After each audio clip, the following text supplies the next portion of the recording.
Welcome to this episode of WW2 Wayfinder.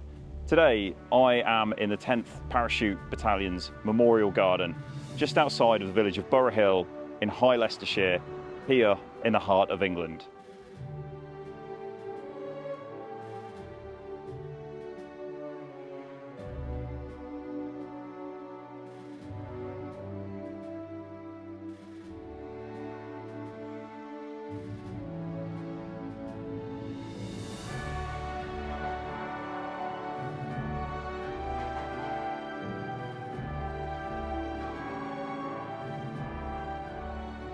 The 10th Battalion of the Parachute Regiment had a long and very proud history. They fought in North Africa, Sicily and Italy, and were then moved to England in December 1943.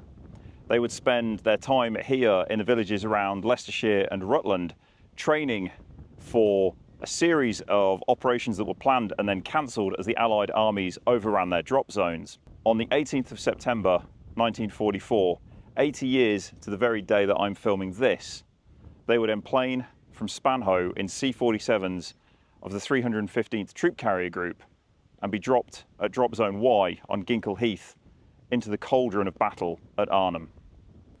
Now, in today's episode, I'm not looking at the Battle of Arnhem and what the men of the 10th Battalion achieved there during the few days of fighting before effectively the battalion was sadly no longer combat effective and were almost wiped out. However, I am going to look at their time here in England with a little help from this wonderful book, the 10th Battalion Trail. Now this book, much like this memorial garden that I'm standing in just outside of the village of Burrough on the Hill, is as a result of the hard work from the friends of the 10th.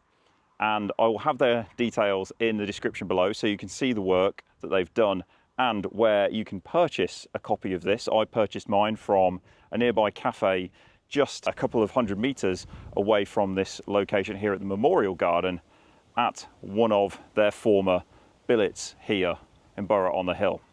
So I hope you enjoy this episode looking at the time that the 10th Battalion of the Parachute Regiment spent here in England from December 1943 to September 1944. Bij het Queripel Hotel. Later bij de mannen van het POSD bekend geworden als het Witte Huis. So one wonderful aspect about the 10th Battalion Trail and this book is that the trail is broken down so that you can either walk it, you can drive it, or you can cycle it. And it provides all of the locations of note, some of which we'll see in this episode. But just to give you an idea, I'll show you the map and how it breaks down the route. So here it is, we're stood at point 1 near Burrough Court and Burrough on the Hill. And then you can see that the route takes you through the different locations and lists all of the points of interest that you can find along the way. And throughout the book, it also explains in detail what each location is about, why it's important, and the exact address so that you can find it easily, along with wonderful colour photos of the locations, so it makes finding these spots incredibly easy, and the plaques are ever so distinctive as well. So if you're able to get a copy of this book, which I highly recommend you do, and then do the trail at some point, you will not be disappointed and you will not struggle to find all of the spots that you want to, thanks to the wonderful work through the friends of the 10th. So this is my first stop looking at the trail of the 10th Battalion Parachute Regiment from the British 1st Airborne Division. And this is the Leicestershire village of Somerby. And it was here that the main elements of the 10th Battalion were billeted during their time in England from December 1943 through to when they left for Arnhem during Operation Market Garden on the 18th of September 1944. And there's a few interesting stories from this village which we will take a look at. So it was on this eastern end of the village where we have Somerby House still today, and formerly behind me was Somerby Hall. Now the hall was demolished just after the Second World War. It's no longer there, and now it's the village green and housing. But when the 10th Battalion were here and Somerby Hall still existed, that's where Headquarters Company were billeted from January 1944 until their departure from Spanhoe in September 1944 for Arnhem. And if we come around this way, we can see the entranceway to Somerby House, which still exists today and is a private residency. And the residents there have been incredibly supportive of the Friends of the 10th and helping them put these plaques in place around the village. But it was there where the officers' mess was located, as well as the battalion headquarters. And there's an interesting story that came about as a result of one aggravated quartermaster, a 2.2 air rifle, and a weathercock.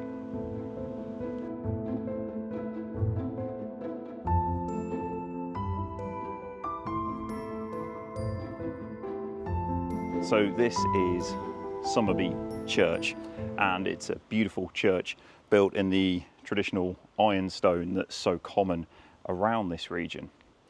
But from the church, behind me in that direction is the grounds to Somerby House, the officers' mess and battalion headquarters. And it was there where a certain Lieutenant Pat Glover, the quartermaster for the battalion, so the storeman responsible for all the equipment, the inventories, and the other men who would help maintain those inventories, he was billeted there and got very aggravated with a squeaky weathercock or weather vane. So the weathercock or weather vane is the device on top of the church that points in the direction that the wind is blowing and is always located on top of every church, certainly here in England. And it would squeak. Every time the wind changed direction, the thing would make a terrible squeak. So he took it upon himself to try and end this problem by shooting at it with a 2.2 rifle. Unfortunately, that weathercock now resides here in Somerby Church, so we'll go and take a look. Now, the church here in Somerby, as you can probably tell, is very old and it dates back to the 12th and 13th century. Different parts were built at different times. But the local community here has never forgotten the men of the 10th Battalion, and there is a beautiful stained glass window here, as well as the old weather vane that used to be on top of the church here. And here it is. Here is the weather vane, and we can clearly see the 3 bullet holes in it from Lieutenant Glover from the quartermaster department, and here they are, the holes in it. He fired 3 rounds, all 3 hit, and then in 1989, when the church was undergoing renovation, this weather vane was removed and it was presented to the battalion, and then it became the battalion's shooting trophy, but was then finally returned to the church here a few years ago, and now sits here as part of the remembrance that goes on in the church here for the men of the 10th Battalion. Another funny anecdote involving Lieutenant Glover, and this time it would also involve something not too far removed from a weather vane. After a rather heated dispute in the officers' mess one night, involving probably one too many whiskies, I would imagine, the question was, could chickens fly? And Lieutenant Glover was determined that yes, they could. So he found himself a chicken, named it Myrtle, and then proceeded to take it on a training jump. He had a specially made bag created for said chicken that could be affixed to his harness. And at 600 feet, with his canopy open, he got Myrtle out, ready to jump, but the chicken was having none of it. But it got lower to the ground, and then I think at around 50 feet, opened the bag. Myrtle jumped out, somewhat shocked, but flew down to the ground. So at that point, Lieutenant Glover felt vindicated and then took her on more jumps. And Myrtle, the para chicken, would make 6 more jumps and earn her para wings. Probably one of the only chickens in the British Army to do so. Sadly, Myrtle, like a lot of men of the 10th, would meet her end during the Battle of Arnhem. Myrtle jumped in with Lieutenant Glover, and they made it from the drop zone, but sadly during an engagement, Myrtle was still in her protective bag with Lieutenant Glover's Batman, his personal manservant who would normally be a private soldier, and they found the bag riddled with gunfire. Myrtle inside was dead, and she was buried just next to the slit trench where Lieutenant Glover was in their positions in the Arnhem area. Here on Somerby High Street, during World War II, there were a couple of pubs. Now behind me is the Stilton Cheese. Now this has since been renamed because during the war it was known as the Rose and Crown. Now, in order to keep the competing companies from the battalion apart from each other when they'd had a few beers or whiskies or whatever it was they would enjoy for a drink, there were rotating nights for the different companies here along the high street, and that was the battalion's way of trying to ensure that their men, whilst not fighting the Germans, weren't tearing strips off of each other. But another location of interest here in the high street is that building behind me, which is now the village hall. Now, the original mess building for the men of the 10th Parachute Battalion was demolished in 1974, but behind me on the grounds of where the new memorial hall is was where the men would come and eat. But another building that was of more interest to the men of the 10th Battalion was that of the land girls, who were stationed next door to where the memorial hall is today. And as I'm sure you can imagine, the men of the 10th Battalion, having been away in North Africa, Sicily and Italy, to come back to a beautiful village in a beautiful part of Middle England, to then have a load of young females right next door who were available and would like to go out and party just as much as they would, was a dream come true to the young men of the Parachute Regiment. The final spot I want to look at here in Somerby was where the men of A Company from the 10th Battalion were billeted. Known today as the Grove, it's another big private home here in the village. But again, thanks to the friends of the 10th, there is another memorial plaque here on the wall commemorating the men's time here in 1944. And A Company here tie in nicely to the next location for one very important member of A Company, a certain Captain Lionel Queripel, VC.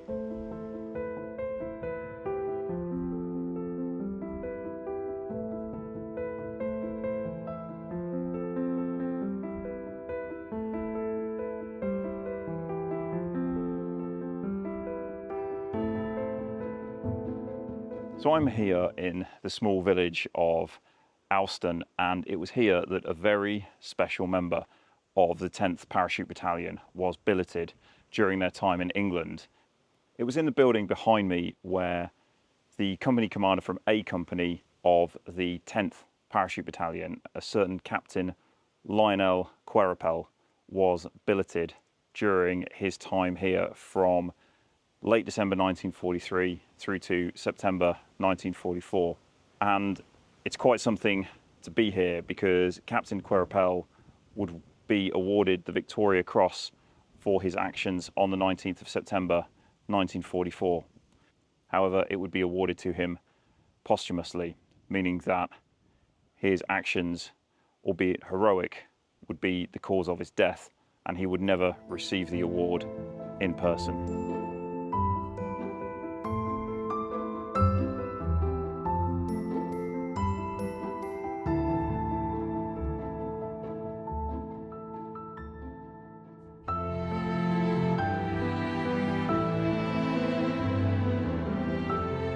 Behind me is the Haringworth Viaduct.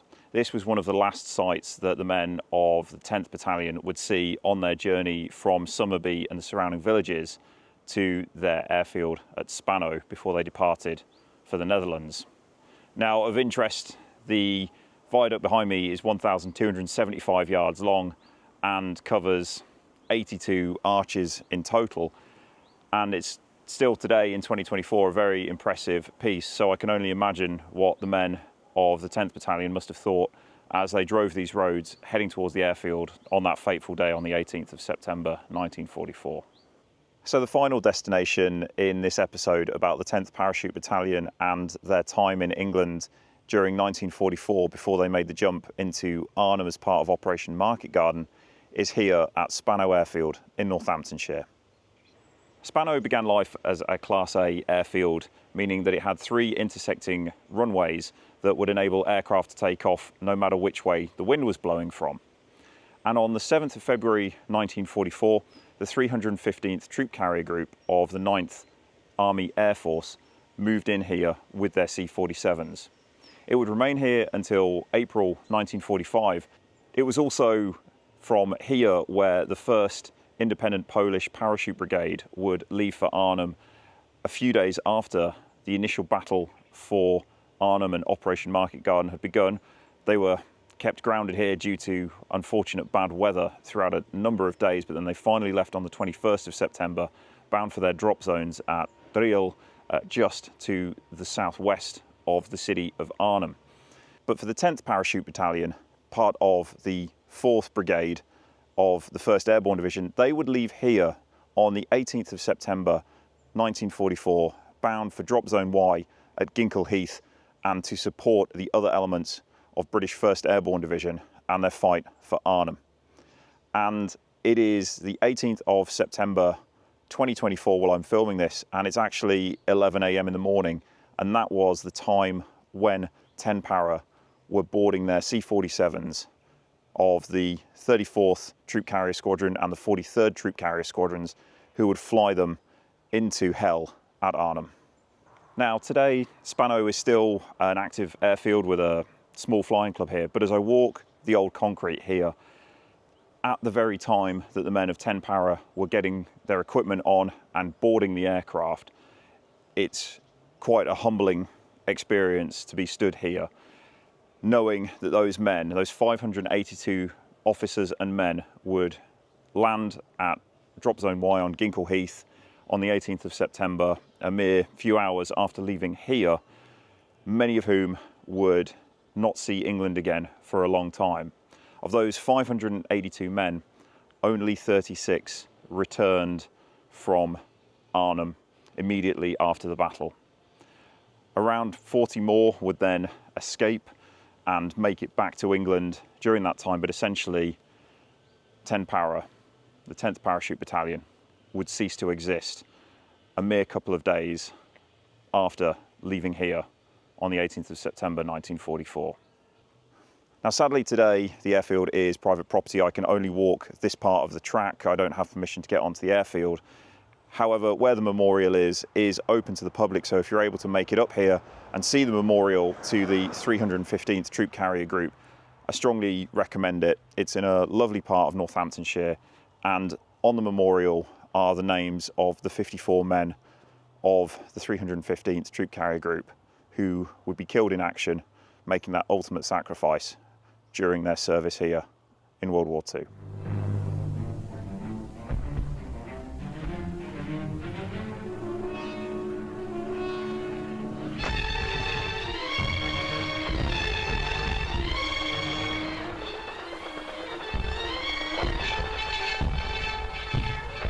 The Limeys drop at Arnhem and we come down and go to a place called Eindhoven, Holland. She goes good. We get right, dig in, set up a defense perimeter, and wait for the British Army to come up. And we join them and head out for Nijmegen. The bridge at Nijmegen hardly had a mark on it. We crossed the river and started out for Arnhem, but we didn't get far. The Hun knew as well as we did that we'd got to get through, and he put in everything he'd got. That was the worst I ever struck. Knowing our men were there waiting at Arnhem, and we couldn't get to them. At Arnhem, we got ourselves well dug in, us and some of the poles. We were short of ammo and food. That was our main worry. I'll never forget those supply dropping missions. The way Jerry let loose at them, and the way they just came straight on into it. Towards the end, we knew the situation was bad. We knew we were hemmed in. We knew it was possible we wouldn't get out. More than anything, I remember the way everyone behaved. Men you knew as the toughest fighters became gentle. kind and considerate to each other. I knew a lot more about men after Arnhem.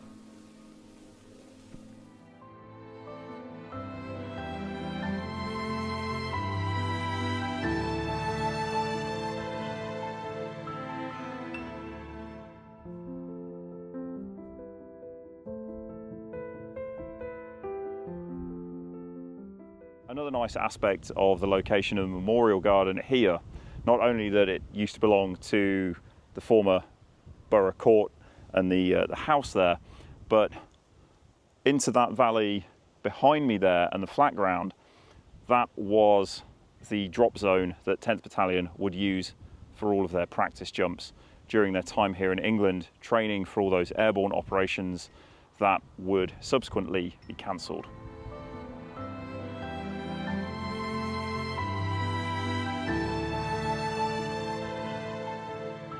Now, the memorial to the men of the 10th here behind me at Burrough on the Hill is really wonderful. It's such a fitting tribute to the men of the 10th, and it depicts some of their finest moments here during their time in the Leicestershire Rutland area from December 43 to September 44. Now, on this tablet behind me, it shows the hall that was subsequently burnt down as a result of some overzealous paratroopers who fancied a drink one night and decided to blow the doors off of the wine cellar to get to what was inside. Their actions, however, sadly resulted in Burrough Court and the actual main Burrough Court house burning down. But here we can see two paratroopers sat with Burrough Court just behind them. And ironically, the land that we are on now was donated to the memorial project by the owners of Burrough Court. So quite a nice tie in there, despite what the men of the 10th did that fateful night in February 1944.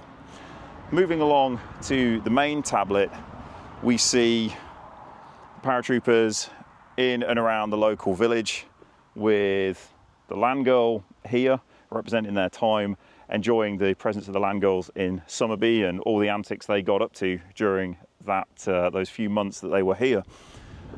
And here we have Lieutenant Pat Glover, the quartermaster of the battalion, with the infamous chicken Myrtle here, the chicken that could fly. And there's other nice elements around it here as well. We've got the weather vane from Somerby Church, complete with bullet holes from Pat Glover's exploits with his 2.2 rifle, and they're in the correct position as well on the weather vane here that we see on the real one in the church at Somerby.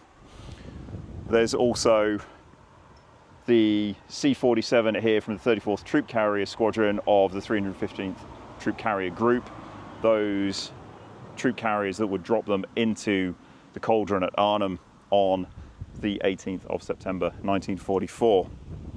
The final tablet as well, showing the Paras riding one of the many push bikes that would often go amiss thanks to the Paras here during their time in and around these local villages. And then if we make our way around the back of the memorial wall here, like with so many of these memorials, the names of those who were killed during their service with the battalion are listed here.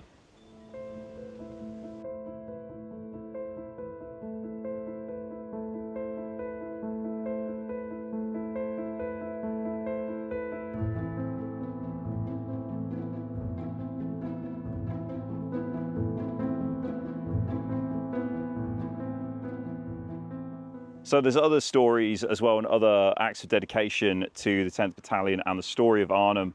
And this oak tree here behind me was grown from an acorn brought back from the Hartenstein Hotel in Oosterbeek, the divisional headquarters that was established outside of Arnhem. And it's really nice to see that that is growing strong here on the sides of Burrough Hill, overlooking the former drop zone of the 10th Parachute Battalion.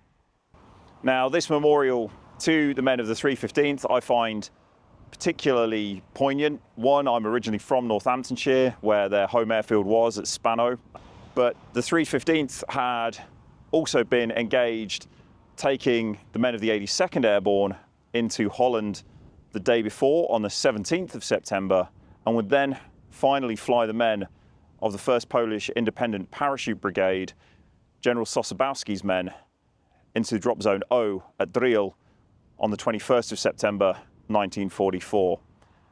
And it was there where I was last year and was able to document the actions of the Poles there in and around Driel.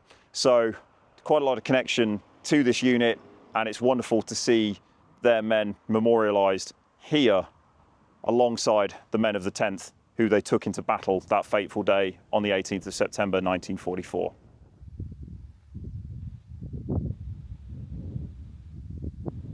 So it's wonderful to see the work that the Friends of the 10th have done in building this memorial garden, and the work that they've done creating the 10th Battalion Trail. So please look at the description. If you can get yourself a copy of the book, please do so. It all helps go towards the Friends of the 10th and their work in maintaining the plaques and maintaining everything that they've done so far to ensure that these proud men of the 1st Airborne Division are not forgotten. Thank you to all my Patreons as well for making this happen. I couldn't run this channel without you, so thank you so much for your support. The details of my Patreon are down in the description below as well if you want to get on board and help out. So thank you for watching, and I will see you all in the next one.